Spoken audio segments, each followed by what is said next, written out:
In an age where swords spoke louder than words, one man chose the art of diplomacy to shape the fate of Morocco.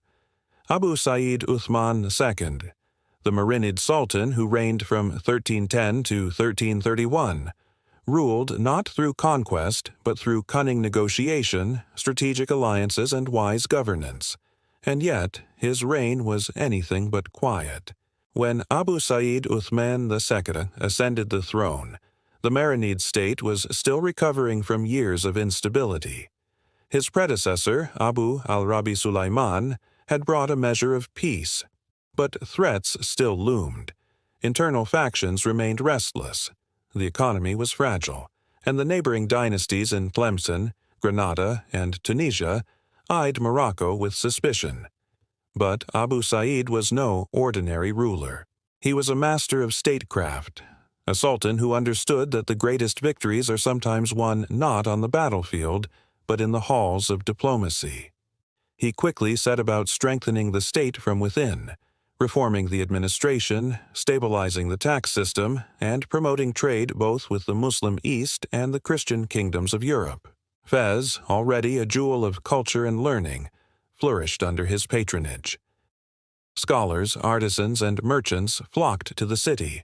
Madrasas expanded, caravans flowed freely through the empire, and the arts bloomed like never before. But behind this golden age was a man walking a tightrope of political danger. Tensions with the Zayyanid dynasty in Tlemcen simmered continuously. Abu Said used both diplomacy and military pressure to keep the balance of power. At times, he supported rebellious factions in Tlemcen.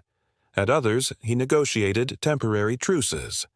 He played a long game, weakening his enemies through subtle moves rather than direct confrontation. He also engaged with the Nasrid dynasty of Granada, strengthening ties across the Strait of Gibraltar. These alliances brought mutual benefit, military coordination, trade agreements, and a cultural exchange that would influence both sides of the Mediterranean. Yet his reign wasn't free of turmoil. In 1316, a major rebellion erupted in the southern regions of the empire. Tribal leaders, discontent with central authority, rallied their forces and challenged the Sultan's rule. Abu Said responded not with fury, but with strategic patience. He sent envoys, made concessions where needed, and isolated the ringleaders. Eventually, the rebellion collapsed without the need for massive bloodshed, a rare feat in that turbulent age. His diplomatic brilliance extended even to Europe. He received envoys from Aragon and Castile, and in return sent ambassadors of his own. These relationships kept his enemies guessing and opened lucrative trade routes for Moroccan merchants. For over 2 decades, Abu Said Uthman II held the empire together, not through fear, but through foresight. He transformed the Marinid Sultanate into a stable, respected power, admired both by its allies and feared by its rivals.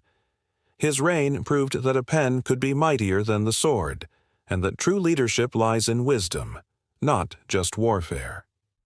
He died in 1331, leaving behind a legacy of peace, prosperity, and political mastery.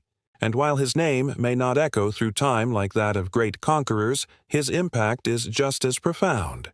For he gave Morocco what few others could: stability in a stormy world. If you found this tale of strategy and subtlety compelling, like this video, drop a comment and subscribe for more gripping stories from history's hidden heroes. And don't forget to ring the bell so you never miss an episode of our journey through the past.